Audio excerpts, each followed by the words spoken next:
Je soľ naozaj tichý zabijak, ako sa to dnes berie za samozrejmosť? Na jednej strane skoro každý lekár vám povie, že sa máte vyhybať soli. Na druhej strane soľ je základom pre elektrolyty, ktoré sú vynikajúce pri fyzickej námahe.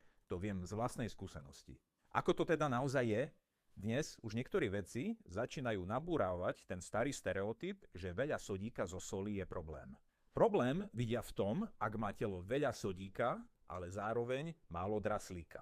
Ak máme optimálny príjem sodíka aj draslíka, vtedy konzumácia soli nie je žiaden problém. Vidieť to na príklade Japonska, kde majú vysoký príjem sodíka v jedlách, ako soja, miso a tak ďalej, ale dožívajú sa najvyššieho veku na svete.